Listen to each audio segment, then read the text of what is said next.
Lu semua yang nonton video ini dengar baik-baik ya. 2026 itu tinggal 2 bulan lagi. Dan gue percaya 90% yang nonton video gue ya. 90% nonton video gue dari awal tahun sampai sekarang itu masih jadi pecundang yang sama. Lu mulai diri lu di 2025. Lu kebanyakan itu masih jadi pecundang yang sama ya, yang takut ngambil aksi untuk merubah diri lu. Lu habisin waktu lu ya nonton influencer yang gak berguna, nonton entertainment yang gak penting ya. Lu baca-baca berita, lu baca berita ekonomi, lu baca ini mau begini, itu mau begitu. Cuman hidup lu gitu-gitu aja ya. Dompet lu sama-sama tipis, hidup lu sama-sama gak berguna. Tangan lu itu masih diem ya, kelakuan lu tuh gak ada ya, dan dompet lu juga jadi gak ada isinya. Lu gak perlu bohong ke diri lu sendiri. Lu bahkan nonton video ini karena lu takut ya untuk jadi pecundang. Lu takut dilihat sama keluarga lu sendiri bahwa lu adalah orang yang gagal. Lu takut dilihat sama circle pertemanan lu bahwa lu cuman lu yang gagal. Padahal 2025 kemarin mungkin lu udah ngomong ke semua orang ya. Congor lu tuh udah ngomong ke semua orang, ke keluarga lu, ke teman-teman lu bahwa oke, tahun ini gua akan jadi orang kaya. Tapi nyatanya apa? 2 bulan ini udah mau ganti tahun tapi lu masih jadi pecundang yang sama. Jadi ini gua kasih tahu ya, deadline ini lu belum telat. Karena waktu lu jadi kaya itu cuma sebentar lagi ya. Timeline-nya ini udah maju. Banyak orang yang meremehkan ketika gue bilang perkembangan AI ya. Dari tahun 2022 gue adalah orang pertama di Indonesia yang ngomong tentang AI. 2022 ChatGPT itu masih beta. Gue udah jadi user pertamanya ya. Itu gue udah baca papernya dari GPT-2, dimana mereka nyimpen semua token yang lu ketik ke mereka tuh gue udah pelajarin dari tahun 2002. Banyak orang itu yang ngeremehin perkembangan AI, perkembangan teknologi ya, perkembangan semuanya. Gue adalah user ChatGPT mungkin pertama di Indonesia. Gue adalah beta testernya ChatGPT ya. Ketika itu 2022 ya, sebelum itu masih GPT-2 namanya ya, belum 3,5 yang kalian pakai. GPT-2 itu udah gue baca papernya, dimana semua token yang lu ketik di sana itu disimpan di dalam database mereka. Jadi semua percakapan lu dengan ChatGPT, mau dari GPT-2 sampai GPT-5 yang sekarang, itu disimpan sama mereka. Mereka mungkin banyak yang ngomong di luar ya, bahwa gue itu bikin narasi seolah-olah menakut-nakuti manusia ya. Kalau orang yang awam tentang ini, mereka bilang oke, ini hanyalah sebagai alat untuk manusia. Iya, untuk manusia yang mau belajar dan manusia yang pintar. Tapi ini untuk dunia ini pertama kalinya ya. AI, kepintaran dan fisik ini akan bergabung. Ketika ini dua sudah bergabung, lu jadi pecundang sampah di sana nggak akan diperlukan lagi. Nanti akan ada yang tanya, gimana kalau misalnya yang bawahnya berontak? Dulu yang bawah berontak ya. Ketika yang bawah berontak, yang kaya ini nggak bisa ngapa-ngapain. Kenapa? Karena mereka harus ngejahit, mereka harus ngelinting rokok. Pabrik-pabrikannya nggak bisa diganti. Jadi ketika mereka demo ya harus diturutin mau lu apa. Tapi ketika semua orang itu secara fisik yang ngelinting rokok bisa diganti robot, akibatnya apa? Ya lu bisa jawab sendiri ya, apakah orang-orang itu masih dibutuhkan atau enggak? Dan ini real ya. Gue barusan pesan kemarin humanoid pertama gue. Itu dari salah satu perusahaan namanya One X Company, Neo ya, gue beli di sini. Itu real ya, dan kita akan lihat mungkin tahun depan shippingnya, kita akan lihat ya kemampuan dia untuk bisa beres-beres kantor gua, kemampuan bisa ngobrol. Dan kalian yang masih skeptis ini mungkin akan jadi sampah masyarakat. Gua udah bilang dari setahun lalu ya, bakal ada demografi baru namanya, demografi hantu. Ini bukan orang miskin, orang yang gak dibutuhkan di masyarakat. Orang itu kebiasaan ya, suka dengerin kebohongan yang enak didengar ya, dibanding kebenaran yang pahit. Kebenaran yang pahit itu justru sebenarnya lebih membangun. Kebenaran tuh kadang emang bikin sakit di awal. Kalau gue ngomong kayak begini, sebenarnya semua video gue tuh adalah IQ test. Kalau lu merasa tersinggung sama video gue, berarti IQ lu rendah. Kebenaran tuh memang sakit di awal. Lu di awal dengar mungkin banyak dari lu yang awalnya nonton channel ini 3 juta orang yang nonton di sini tuh awalnya nggak suka dengan gue. Memang kebenaran itu nggak enak di awal. Tapi dibandingkan kebohongan enak, gue mending kasih kalian kebenaran yang pahit. Kebenaran tuh akan bangun fondasi kalian ya. Justru gak enak didengar di awal, tapi ini bangun fondasi kalian di akhir.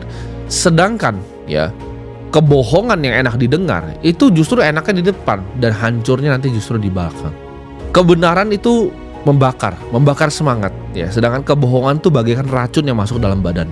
Lu kalau masih miskin, lu telan ego dan dengarkan apa yang sedang gua ajarin ke lu di sini. Gak usah jadi orang yang sok pintar kalau lu masih miskin, karena gak ada yang lu tahu di dunia ini. Artinya buktinya masih miskin.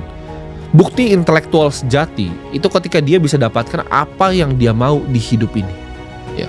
Dan hidup ini membutuhkan uang. Jadi gue yakin kalau orang itu gak kaya pasti gak gitu pintar orang. Waktu lu itu udah habis. Jadi lu harus stop berada di zona yang nyaman. Lu ngerasa lu enak gitu kan, punya gaji bulanannya, memang nyaman dan enak rasanya. Punya gaji bulanan tuh nyaman dan enak. Itu kayak obat bius. Lu cuman mastiin bahwa oke, saya bisa makan hari ini ya, saya bisa pulang naik motor, enak gitu gaji bulanan.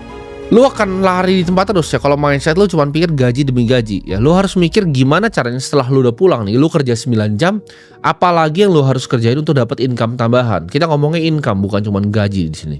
Entah lu belajar otomisasi AI, lu belajar gimana cara jadi clipper, lu bikin sistem yang banyak sekali clipper lu. Lu harus pelajari sesuatu itu, lu belajarin crypto trading ketika pulang. Lu cari gitu, gimana caranya AI automation, gimana caranya crypto trading. Apapun itu lu harus berani kerjain, yang penting income lu tuh bisa nambah. Lu jangan bangga gitu, lu cuma nabung di bank pakai gaji UMR lu, itu uang lu gak akan kemana-mana ya. Lu kayak kakek-kakek aja nabung di bank. Ada sisa pun dari gaji lu yang kecil itu ketika ditabung ya, dimakan inflasi, lu pasti jadi orang miskin yang sama. Lu gak akan pernah bisa beli rumah, lu gak akan pernah bisa beli mobil ya. Karena sekarang ya, yang dulu kelas menengah itu kelas bawah sekarang. Ketika lu lihat lu pengen belanja rumah, semuanya sudah mahal sekali. Rumah 2 miliar tuh udah gak proper, rumah 1 miliar tuh udah gak bisa ditinggalin.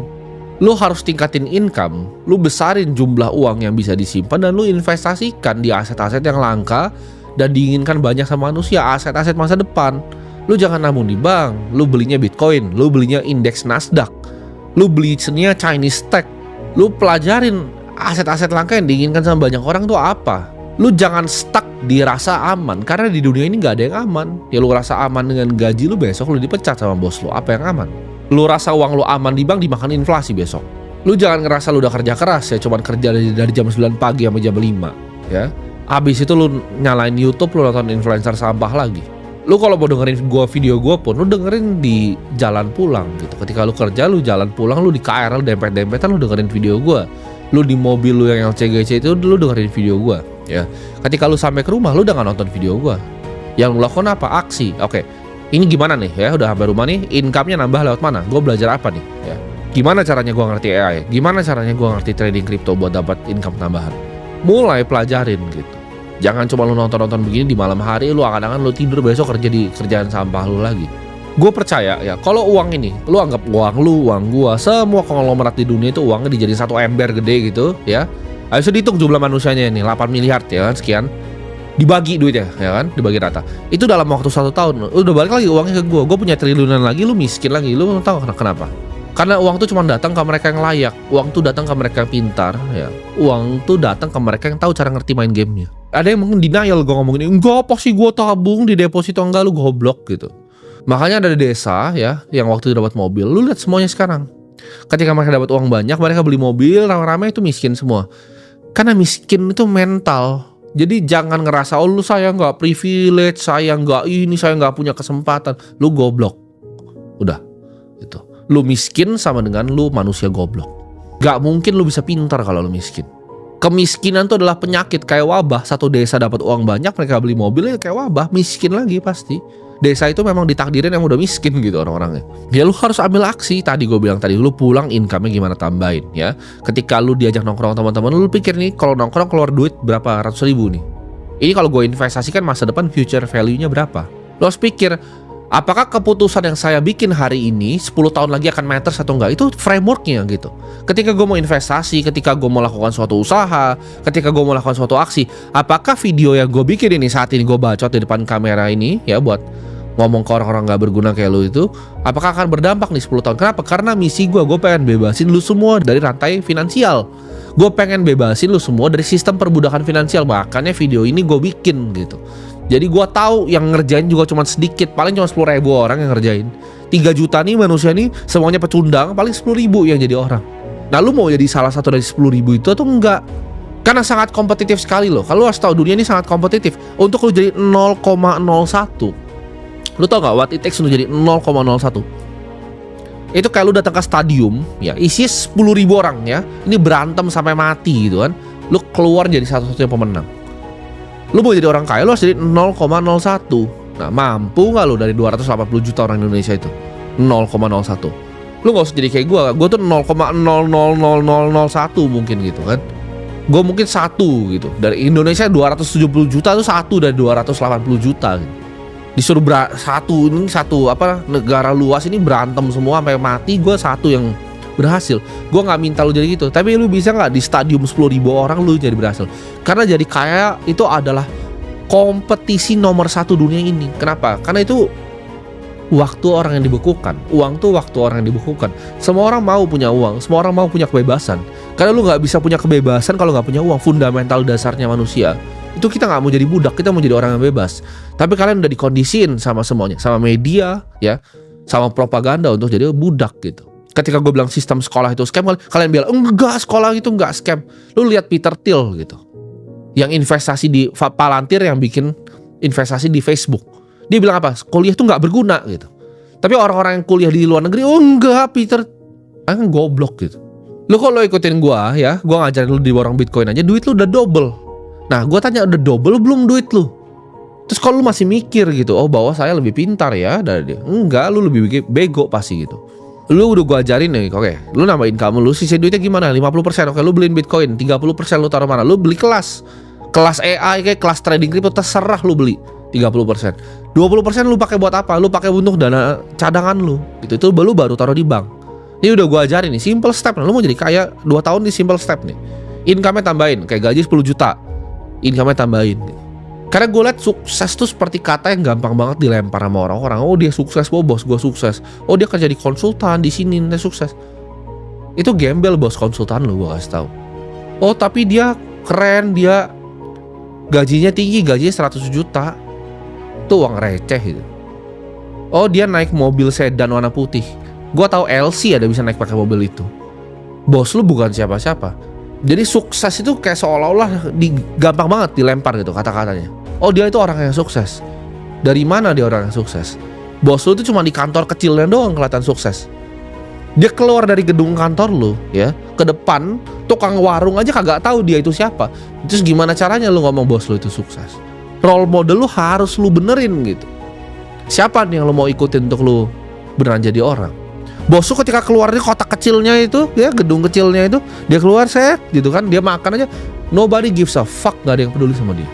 2 tahun sampai 2027 itu menurut gue cukup untuk jadi kaya. Ya kalau lu bener-bener tekun, lu naikin income-nya besar, lu bener-bener tekun, cukup untuk jadi kaya.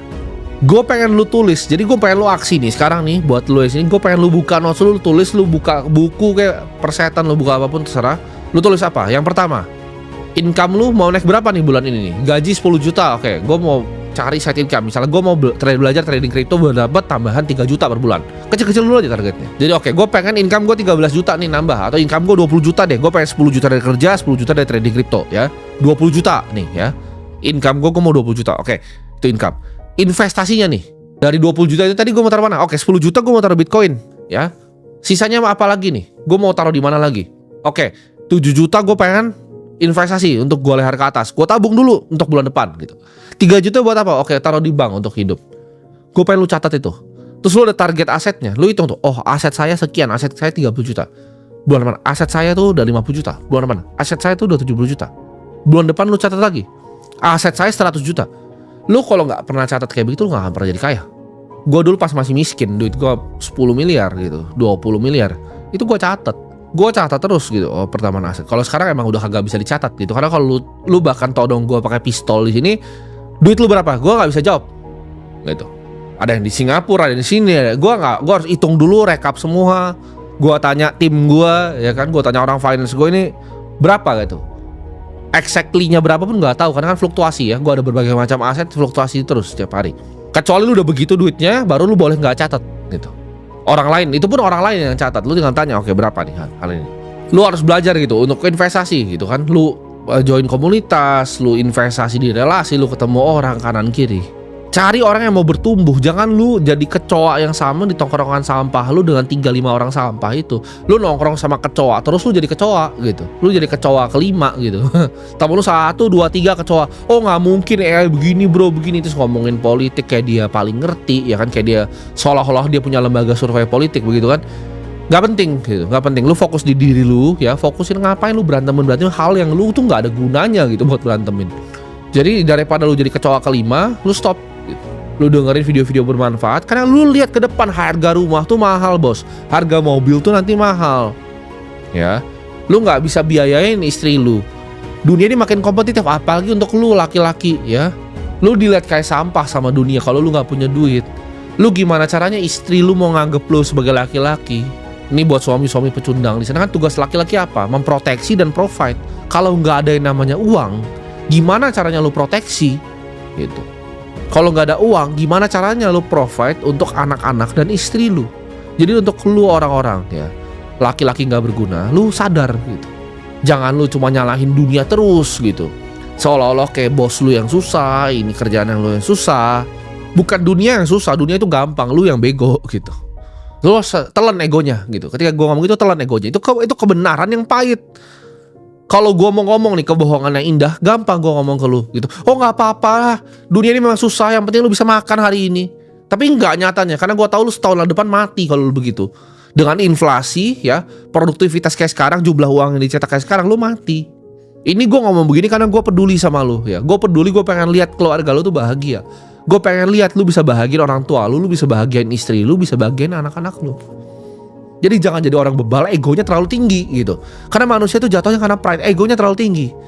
Gue ketika ada orang lebih kaya nih, orang punya 200 triliun ngasih tahu gue, oh tim ini cara bikin sistem begini ya. Oke siap. Gue nggak ada tapi bang, gue nggak ada begini. Orang kebanyakan tapi itu goblok gitu. Hidup itu terlalu singkat, lu jangan main-main. Hidup itu singkat. Ya. Tapi gimana kalau ambil resiko, takut ngambil resiko untuk kerja tambahan, untuk berinvestasi. Lu sadar, lu udah punyanya 0 ya. Lu tuh nggak punya apa-apa gitu. Lu kalau nggak punya duit berapa 50 miliar 100 miliar, lu nggak punya apa-apa gitu. Lu nothing tulus kok menurut gua. Lu kira uang 10 miliar lu itu aman gitu kan? Lu kira lu punya uang 5 miliar di bank tuh aman buat hidup di sini? Jawabannya enggak. 10 miliar ya lu taruh di bank ya. Tahun depan tuh udah jadi berapa? 9 miliar purchasing value aslinya. Nah kalau aja lu nggak paham, gimana lu mau survive? Dalam waktu mungkin ya 6 tahun duit itu udah setengah. Lu nggak bisa beli apa-apa. Ya, ini lomba gitu loh. Dan lu jangan harap lu lomba lawan kecoa kayak teman-teman tongkrongan lu. Lu lomba nyari duit sama orang kayak gua. Lu lomba sama konglomerat. Ya, kita mau lomba cara cari duit sebanyak-banyaknya. Karena gue percaya sebagai tugas gue, sebagai orang yang diberkati untuk mempunyai lebih, untuk bantu orang-orang seperti lu semua. Untuk bantu-bantu gitu loh. Ketika gue punya uang, gue bantu orang, gue bangun sekolah. Gue bikin TK, gue bikin SMA, gue bikin SLB, gue bikin TK lagi di Lombok, gue bikin TK lagi di Kupang, gue bikin TK lagi nih bulan ini di Sumba. Uang tuh gue percaya sebagai alat. Dan gue pengen lu semua jadi nanti orang-orang yang bisa diberkati juga. Ketika lu punya banyak uang, ikuti jalan gue gitu. Lu bagi ke sesama lu bagi, lu lihat siapa yang susah, lu bantu.